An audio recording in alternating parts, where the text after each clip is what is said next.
Portsmouth.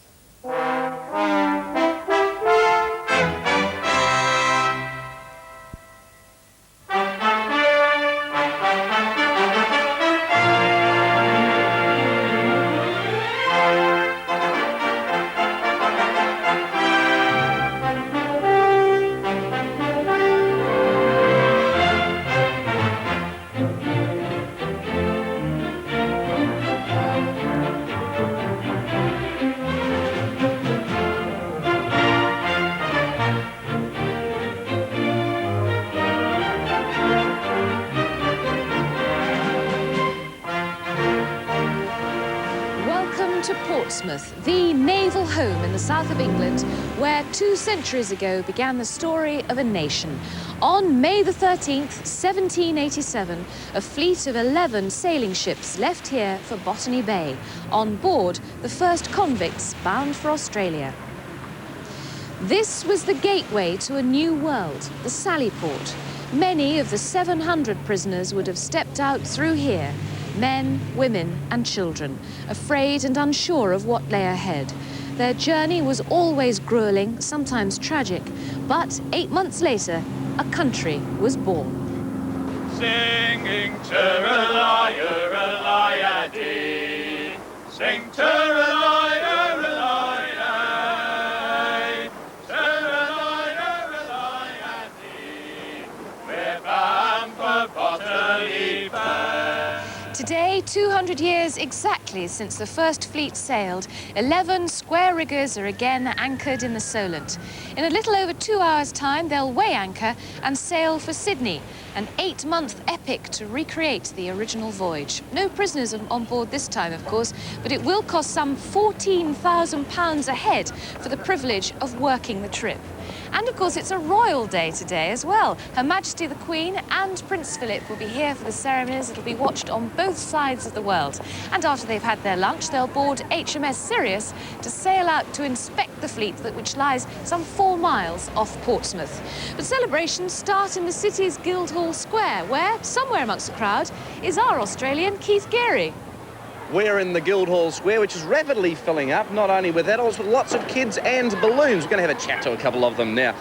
Hi, how would you like to be getting on the ships today and sailing out to Australia? No. No? Why not? I don't like to.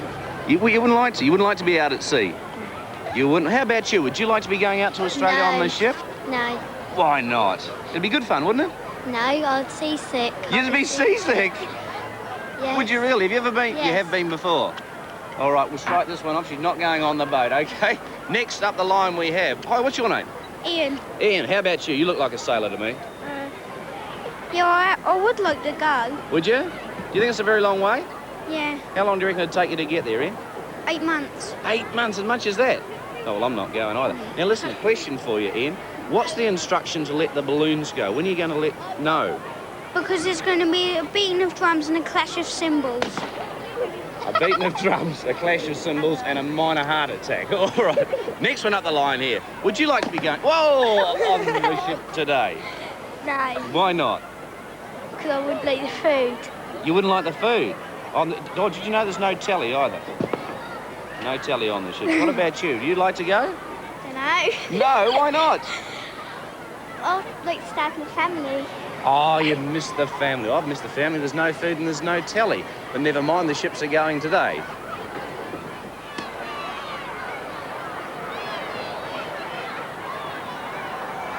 What a big day for those children who are going to see the Queen.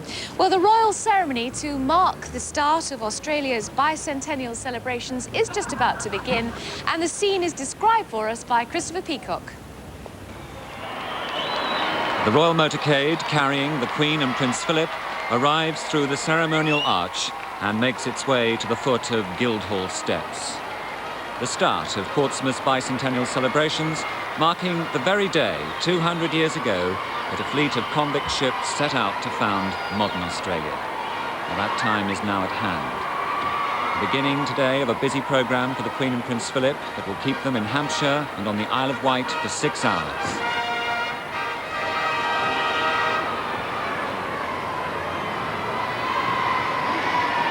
4,000 people jammed into Guildhall Square now as the Queen alights from the royal car. And she'll be greeted by the Lord Mayor of Portsmouth, Jim Lodge. It's a big day for Jim. He was only made mayor yesterday, so he's starting his mayoralty with a very special event.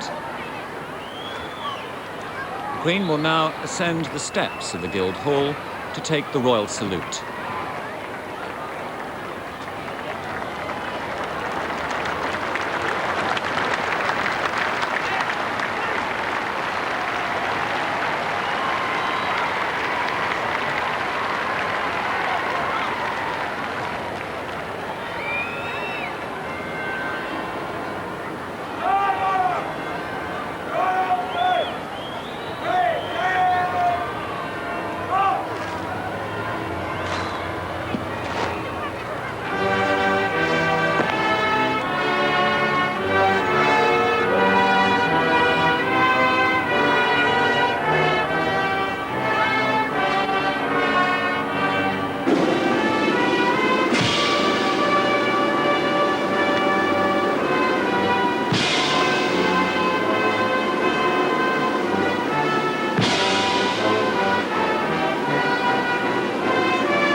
And now the Queen will shortly be invited by the Commander of the Guard of Honour to inspect it.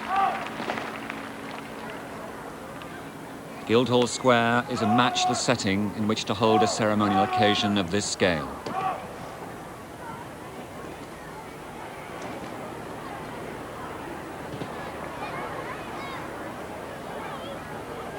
And so we wait now for the Commander, the Guard of Honour, to approach Her Majesty and to invite her to inspect the guard that is formed in her honour.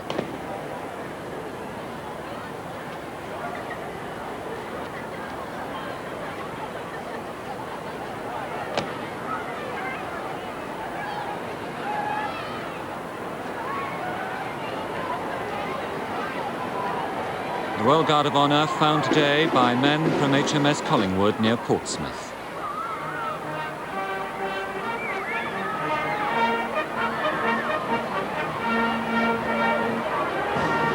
This is the city that is by tradition the home of the Royal Navy, and therefore it is appropriate that a Royal Guard should be found from amongst its ranks.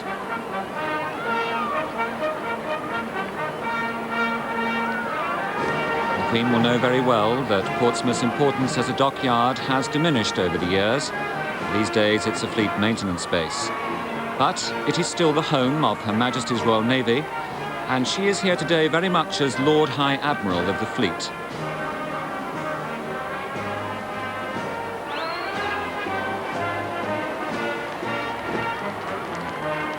The city of Portsmouth is no stranger to ceremonial. As the home of the Royal Navy, it has to act as guest to the Queen on many occasions. Putting on a show is something that it does very well.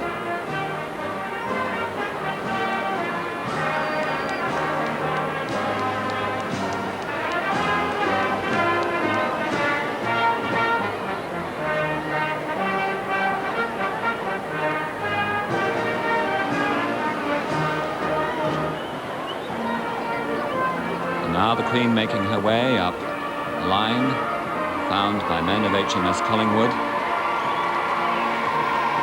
She's wearing a sapphire blue woolen coat with a matching felt hat and a sapphire brooch inlaid with diamonds on her lapel. She says thank you very much to the Commander. I enjoyed the Guard of Honour, and she returns to the steps of Guildhall Square.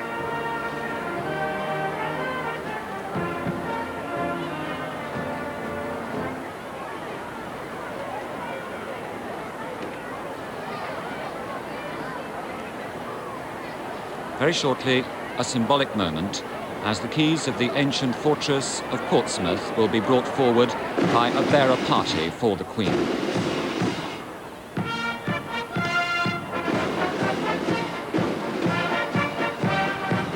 The ceremony of the keys dates back to 1683. It symbolises that the monarch is within the fortress walls of the city. 2 gold keys on a scarlet cushion will be presented to Her Majesty, by Lieutenant Colonel Yeoman, Commanding Officer, Royal Corps of Transport.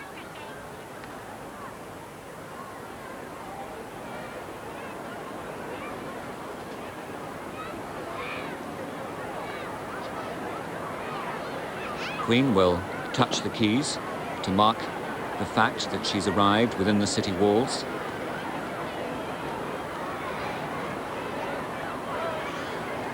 And the keys will be handed back for safekeeping to the bearer party.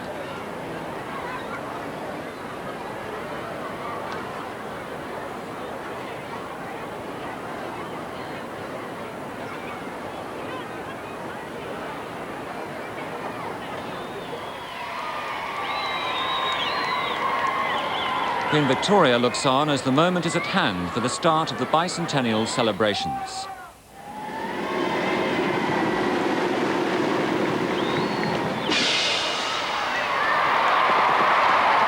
And so this is the moment, the 200th birthday celebrations marking the sailing of the first settlers from Portsmouth to Australia has arrived.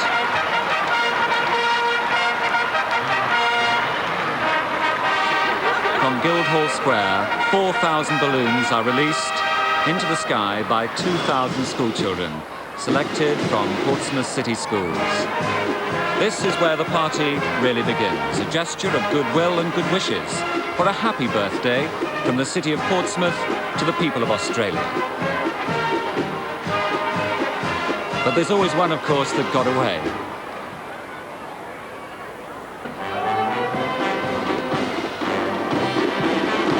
And now a moment of pure theatre as via the ceremonial arch arrives the Royal Mail Coach, pulled by 4 Hungarian greys.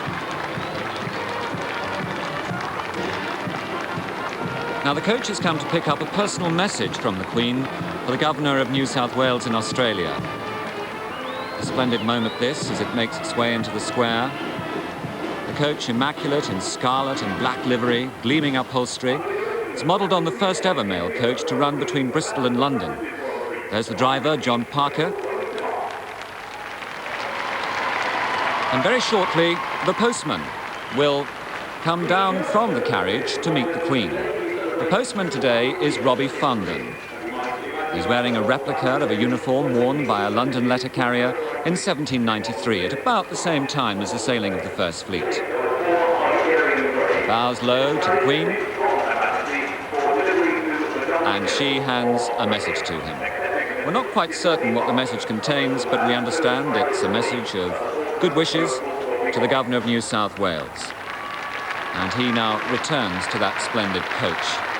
Robbie Fondon was chosen for this particular event as a result of a straw poll taken amongst his colleagues in Portsmouth sorting office.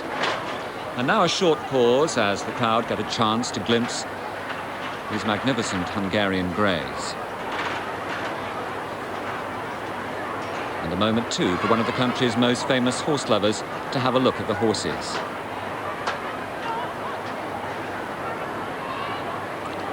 Coachman, John Parker, has achieved 2 entries in the Guinness Book of Records for non-stop driving.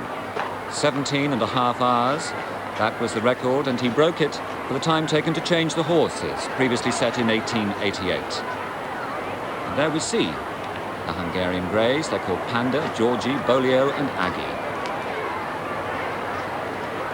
A bit restless as they wait in the sun for the off. And they're just a small part of a vast crowd of some 4,000 people who are watching this spectacle in Guildhall Square. One of the horses pawing the ground with his hooves. A difficult moment here as they have to stand very still, or as still as possible, before they get the signal to move away.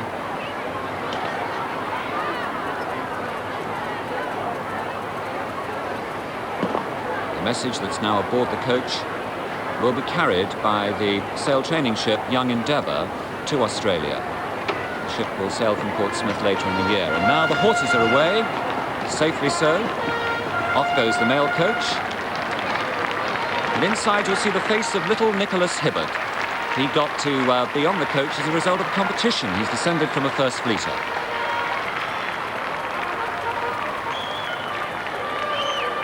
Queen wearing blue, a happy choice today. Blue is common to the British flag, the Australian flag and the Royal Navy. And now comes one of the most sensitive and touching moments of the morning, with a performance of music and dance by Australian Aborigines. This is not just Portsmouth Day, it also belongs to Australia. And the Queen is here today, not only as Queen of the United Kingdom, but as Queen of Australia.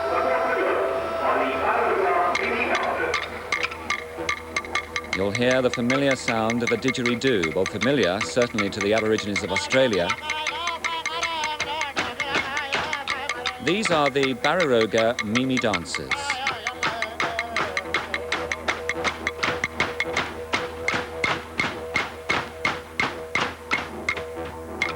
They come from one of the most remote areas of outback Australia in the Northern Territory.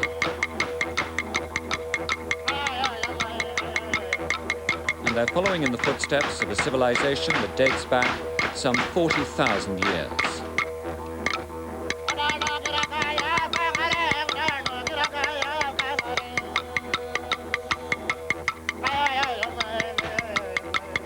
Their culture has its source in what they call the dream time. The Queen, in fact, has seen them before when she went on royal tour to Darwin in Australia, so their performance is not exactly strange to her. But the dance is based on a religion of spirits from whom they claim they owe their existence.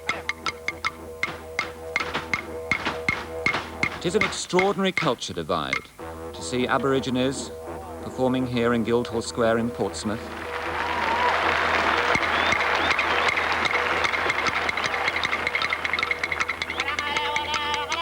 When they flew from Sydney in Australia just a few days ago to come here, they'd seen very few large towns or cities.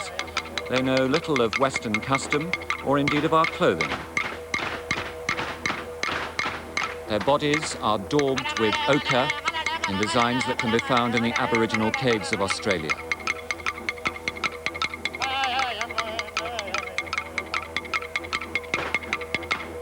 It is a political point that's not lost on the organisers of today, that the Aborigines don't have too much to celebrate with the 200th birthday of the founding of Australia. They see the white settler as being responsible for displacing them and losing the land that was theirs. But these dancers say they've come to stand up and be counted and reflect the pride they have in their culture.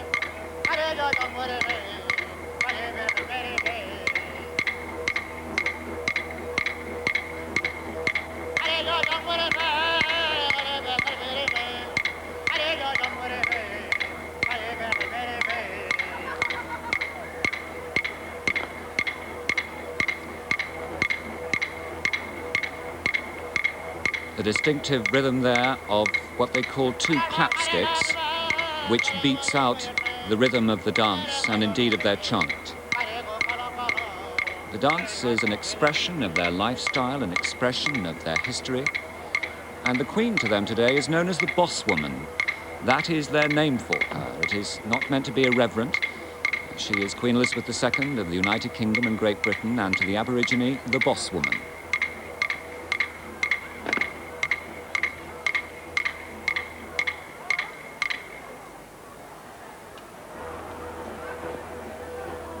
And so the Aborigines have come in friendship to see their Queen today and to receive warm applause from the crowd gathered here in Guildhall Square.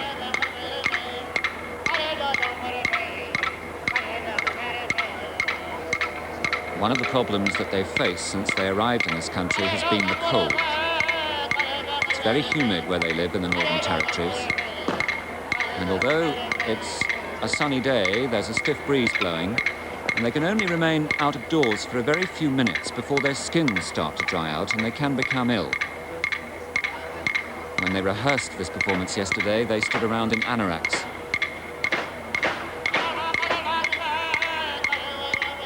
But today, they're in their full colours. Their skirts are made of the bark from trees in the Northern Territories. And the didgeridoo there being played is hollowed from the bark of a tree that's been infested with termites. as I said, is an extraordinary culture divide, and one that is entirely appropriate today, a day on which Portsmouth and Australia are cementing a special friendship.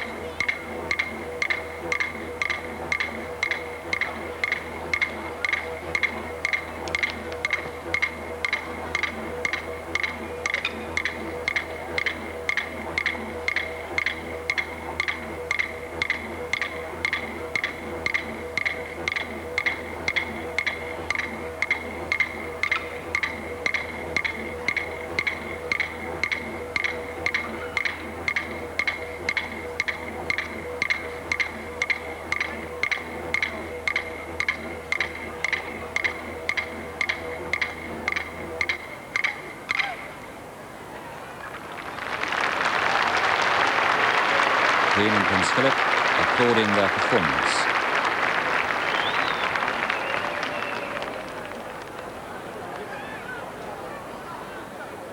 And now, in a spirit of friendship, something rather special is going to happen. One of their number, Crusoe Girdle, his name, will present a peace offering to Her Majesty.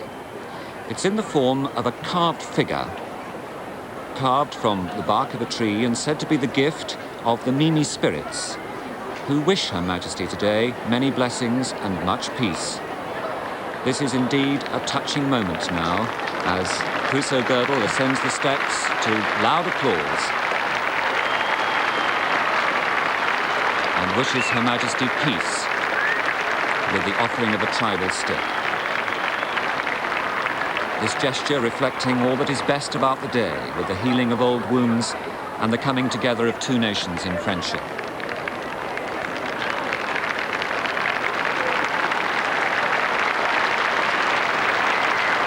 People of Portsmouth say, we're glad you came. Thank you very much, the Barroga Mimi dancers of Australia.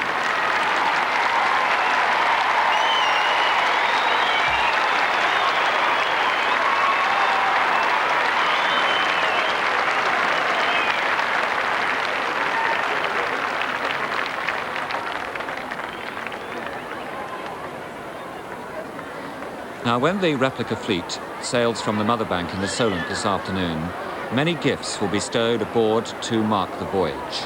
And one of them now is coming into view. It's a sailing gig built by a local man, John Perry, who comes from Southsea in Hampshire. It represents the completion of 7 months of work, and it recreates a little piece of Australia's history. The 18-foot cutter is a near replica of the boat from which Captain Arthur Phillip first stepped ashore on June 26, 1788, to found the nation of Australia.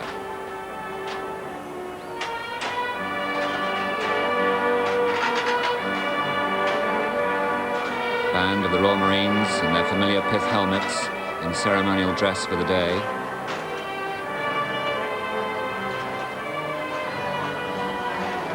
The gig has been chosen by the City Fathers of Portsmouth to be their official gift to the sister city of Sydney.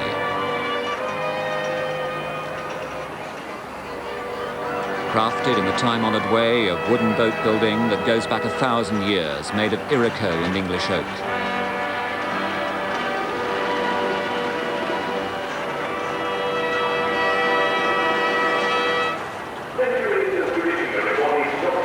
And so the gig moves off. A reminder of the people of Portsmouth's appreciation to the people of Australia. Prince Philip there in animated conversation,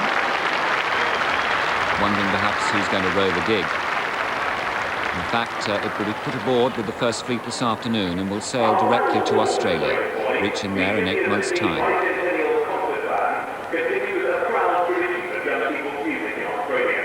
But now we're shortly going to meet the City of Sydney Bicentennial Band. Because, as I've said before, this is not just Portsmouth Day, it also belongs to Australia. And there they are, formed up and ready to go.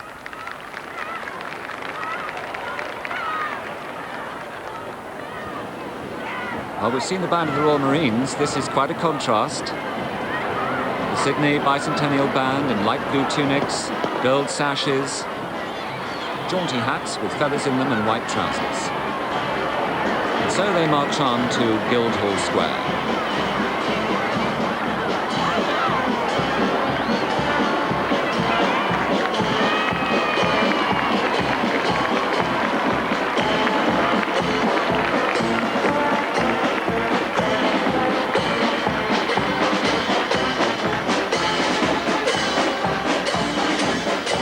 They're playing, as if anyone needed to be told, Waltzing Matilda.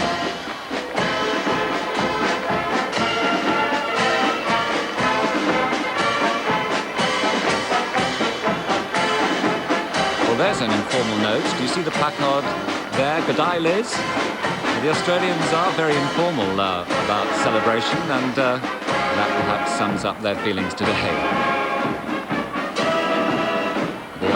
Sydney Bicentennial Band will entertain the crowds outside the Square Tower in Old Portsmouth later today, so we'll have a chance of seeing and hearing more of them.